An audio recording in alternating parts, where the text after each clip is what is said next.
contacto de inmediato con el presidente de la SOCIMI, que es la Sociedad Chilena de Medicina Intensiva. Darwin Acuña es su presidente y está con nosotros aquí en Vía Pública. Darwin, buenas noches, gracias por recibirnos. Hola Matías, ¿qué tal? Gracias a ti por el contacto. Bueno, yo lamentablemente tengo que decir que yo sé que he estado todo el día dando bastantes entrevistas porque estamos todos muy preocupados y ustedes son de alguna manera, ya lo vimos, de alguna manera el cuello de botella y donde se producen los decesos y es donde uno tiene que preocuparse porque claro, son graves los contagios, la circulación, pero ya se pone castaño oscuro la cosa en las camas intensivas que ustedes tienen que ponerle el hombro allí. ¿Cómo está la situación? ¿Es tan grave como se está planteando? Yo lo calificaría de una situación bien al límite, casi crítica. Siempre hay que tener en cuenta que las camas de UCI en Chile están bastante ocupadas. Eso no es novedad. Es difícil encontrar en general una UCI con menos del 80% de ocupación.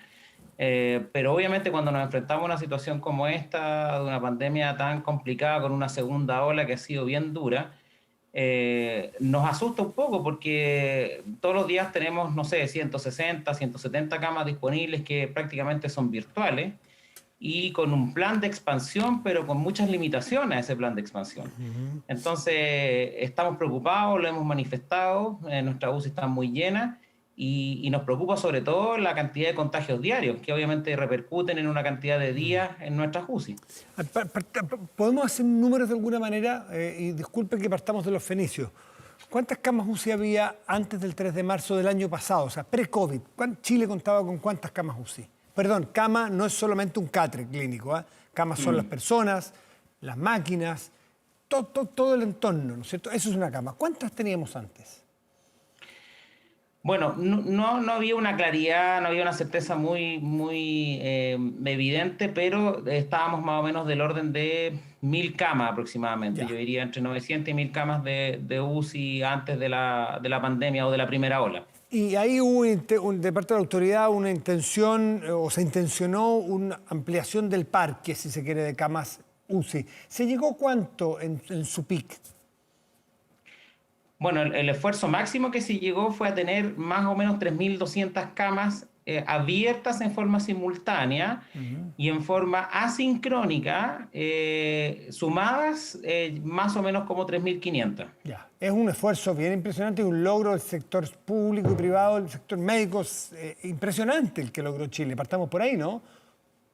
Sí, fue impresionante. La verdad que yo creo que ni en nuestros mejores sueños hubiéramos pensado que podíamos llegar a ese número, considerando los espacios físicos, los insumos, el equipamiento, el personal, etcétera. Fue un esfuerzo que me parece que fue heroico. Fantástico, sin duda. Desde los trabajadores de la salud hasta las autoridades del ministerio, en fin. Vamos a poner ese número, 3.500, 3.800, porque usted depende si son asincrónicos. ¿Cuánto de ese total al que se llegó a estar ocupado en el momento más crítico del año pasado?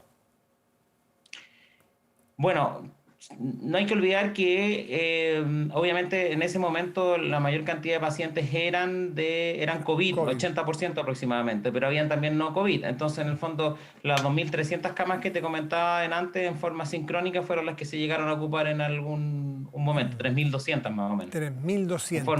En forma el pic, digamos. Detengamos la foto un segundo ahí. ¿Cuántas camas hay hoy día disponibles? Porque después se fueron cerrando a la medida que fuimos mejorando. ¿Cuántas camas disponibles hay hoy, 8 de marzo? Claro, bueno, quería hacerte la observación antes de eso que esas camas fueron, muchas de ellas que no se contaron las que se ocuparon en otras instalaciones, por ejemplo, las UCI pediátricas que atendieron adultos, las recuperaciones que atendían también pacientes críticos COVID en ventilación mecánica, urgencias también. Entonces, yo creo que hubieron claramente más de esas. Ahora, después de la primera ola, con la baja, no pudimos disminuir demasiado nuestras camas porque obviamente hubo un rebote muy importante de pacientes no COVID que llegaron a las UCI después de la primera ola. El punto fue que finalmente quedamos trabajando con 2.100, 2.200 camas más o menos en forma estable hasta la llegada de la segunda ola. ¿Y cuánto de eso era COVID en ese nuevo escenario?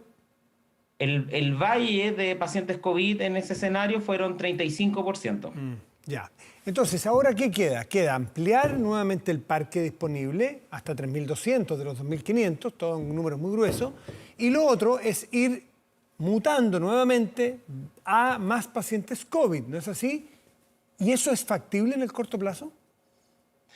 Lo que pasa es que la segunda ola se vino con todo, creo yo, y yo ayer revisaba un poco los números y veía que, por ejemplo, el 13 de enero teníamos estas 2.100 camas aproximadamente, y al día de hoy tenemos casi 2.900, o sea, tuvimos un aumento de aproximadamente 800 camas en un plazo de 2 meses, digamos, menos. Y eso fue por las exigencias propias de la segunda ola, tanto es así que del 35% de pacientes COVID en ese tiempo, pasamos ahora al 75% de los pacientes que son COVID ocupando nuestras camas de UCI. Entonces, la expansión ha tenido que ser muy rápido, bien violenta, y han salido estos decretos, ¿cierto?, que obligan Sí, pues. a los centros privados, sobre todo, a aumentar las camas al 100% de lo que se tenía en la primera ola, pero en un esfuerzo que yo te diría que es más grande que el que se hizo en la primera parte. ¿Vamos a tener que llegar a tener más camas que en la primera parte que el año pasado? O sea, yo espero que no, la verdad. Yo no sé si en algún momento tú recuerdas que el ministerio diseñó 3 escenarios en que tenían relación con la cantidad de casos diarios, siendo el más catastrófico 9.000 9.000, casos diarios, claro. y eso implicaba tener cerca de 4.500 camas de UCI, y eso podría ser teórico, pero la verdad que en la práctica lo veo muy, muy, muy poco probable. Por eso es que nosotros esperamos que ojalá nos pudiéramos quedar máximo en 3.200, 3.300, que fueron lo que se llegó en la primera ola, porque si necesitamos más, no sé si podemos llegar. Ahora, de esos 9.000, que era el escenario más catastrófico, hay que considerar que son 9.000 casos diarios, hipotéticos, muchos de ellos asintomáticos, porque tiene que ver con el BAC, que es la búsqueda activa de casos. No, el año pasado, el 100% prácticamente de los casos, o 100%, eran personas que llegaban afectados por el mal y por lo tanto tenían evidentemente los síntomas y estaban aquejados, tenían que buscar una respuesta médica. Hoy día la autoridad va a buscar a gente que no tiene idea que lo tiene, hace PCR y le dice, usted tiene. Y esa gente nunca va a llegar al hospital, por lo tanto, si llegamos a 9.000 casos, que es un escenario hipotético, diarios, no todos van a requerir hospitalización, ni siquiera asistencia médica. Claro, pero bajo la premisa de ese mismo ejercicio, Matías, que fue el ministerio también bajó la pretensión de pacientes que van a caer a UCI. Ya. En un principio eran 5% y ahora se cree que son 2,5 o 3% Ah, en ok, ok. relación a ese mismo número, digamos. Aún así, es una gran cantidad de gente que podría requerir camas de UCI. Sí, sí, sí. Ahora, está el juego también de la vacunación y todas sus implicancias, pero nosotros hemos querido un poquito sacar de la ecuación las vacunas porque estamos hoy viviendo este tema de saturación de camas y el efecto vacuna no lo vamos a tener hasta un mes más, creo yo. Claro, bueno, era la parte que quería agregar de la ecuación, como dices tú, Darwin Acuña, porque se pretende terminar marzo con todo el segmento de la población que es grupo de riesgo, que es el grupo que, según las estadísticas del año pasado, eran mayoritarios y por lejos mayoritariamente los que requerían atención médica. Y esos van a estar bastante bien cubiertos de aquí a 2 o 3 semanas, ¿no? Entonces eso también puede tender a, voy a hacer un chilenismo, a chantar esta demanda tan brusca que han tenido las camas UCI, ¿no? Bueno, sí, tenemos una muy linda experiencia de lo que pasó en Israel, que incluso fue publicada hace un par de semanas en una revista muy prestigiosa médica, que mostraba la experiencia de una baja pero ostensible en las hospitalizaciones y en la muerte, y no solo eso, sino que también en las infecciones. Yo creo que Gran Bretaña también ha mostrado una experiencia similar y por lo tanto apuntamos a eso. Yo creo que dentro de la estrategia ¿Y cuándo es eso, tan Darwin? positiva que ha sido la vacunación precoz es precisamente apuntar a tener un impacto pronto en las hospitalizaciones y en la mortalidad. ¿Ustedes calculan cuándo puede esta curva ceder? ¿Cuándo se puede producir esa cosa tan linda que dices tú que ocurrió en Israel, en Gran Bretaña? ¿Para cuándo lo esperan ustedes? Difícil predecirlo. Se supone que más o menos que de 10 a 15 días post segunda dosis uno debería tener desarrollado ya una inmunogenicidad importante. Por lo tanto, si se están durante esta semana partiendo la segunda dosis o la semana pasada, yo más. espero que dentro de abril, mediados de abril, uno pueda ver el impacto. Ahora, por eso que comentaba adelante que en la ecuación hay muchas variables, porque también ahora se ha visto una gran cantidad de personas jóvenes que están ocupando nuestras camas de UCI. Por lo tanto, también ahí uno, claro, se logra soslayar o saltar el problema de los adultos mayores, pero ahora, si vienen ahora pacientes más jóvenes o crónicos jóvenes, también va a ser una complicación. En los momentos más complicados recuerdo que ustedes insistían mucho en que las camas no se cansan, las camas no se agotan, las camas incluso no toman vacaciones, ni duermen. Pero ustedes y todos los asistentes ahí tienen que tener horas libres, tienen que descansar, tienen que salir de un hospital, tienen que tomar vacaciones. ¿Cuán agotado está el contingente médico, el contingente humano?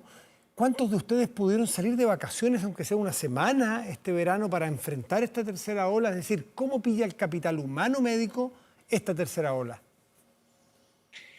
Bueno, es un fenómeno bien curioso, porque tal como te comentaba al principio de la entrevista, las UCI en general siempre están llenas. Nosotros siempre trabajamos con pacientes graves, siempre trabajamos muy de cerca con la muerte, pero la verdad que en las patologías clásicas de UCI uno como que lo aprende a llevar. Sin embargo, el COVID ha sido una situación muy dramática, es una enfermedad muy dura, es una enfermedad que acompaña, que es muy sola, perdón. Y en el fondo eso hace que además afecte mucho al personal.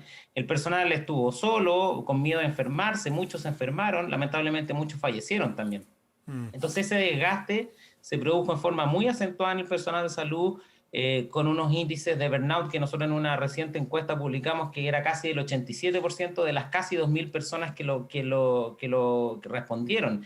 Entonces estamos frente a una situación inédita de lo que es el cansancio del personal, las pocas posibilidades de descanso, la lucha permanente por un año, y eso evidentemente nos hace trabajar al límite con una cantidad de gente que en la medida que ha ido avanzando la segunda ola ha seguido cayendo. Estamos hablando de 30% de licencias de todo tipo en el personal de salud, y eso la verdad es súper crítico. Y a mí me parece, perdona, la principal limitante para seguir aumentando las camas. Darwin, recordemos que cuando llegó la primera vacuna, las de Pfizer, si no me equivoco, fue el 25 de diciembre, 24 o 25 de diciembre.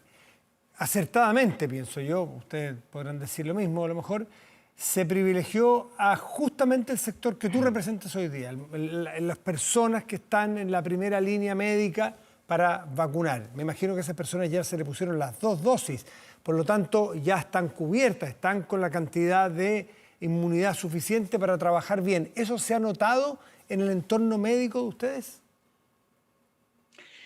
Bueno, sí, yo creo que dentro de los alicientes anímicos, más allá de la respuesta propia de la vacuna, obviamente fue este proceso. Yo creo que para nosotros fue un tremendo premio y nosotros lo agradecimos en su momento, el que nos hayan escogido ser el primer grupo de vacunación, porque obviamente entrega un apoyo que antes no teníamos, que era el tremendo miedo a contagiarnos. Ahora, yo no tengo los números para saber si ha disminuido importantemente la cantidad de contagios y de personas graves en nuestra UCI que pertenecen a nuestros equipos. Sin embargo, creo que esto tiene que tener un impacto sí o sí. Y bueno, y dentro de todos los grandes cuidados que nosotros tomamos para no enfermarnos, en la vacuna es un apoyo que me parece fundamental. Sin duda. Darwin Acuña, presidente de la Sociedad Chilena de Medicina Intensiva, como siempre, muchísimas gracias por atendernos. Que estés muy bien. No, gracias a ti, Matías, y bueno, que ojalá que siga todo bien para todos nosotros. Sí, cada uno tiene que poner de lo suyo. Que estés bien, buenas noches. Chao, buenas noches. Hacemos una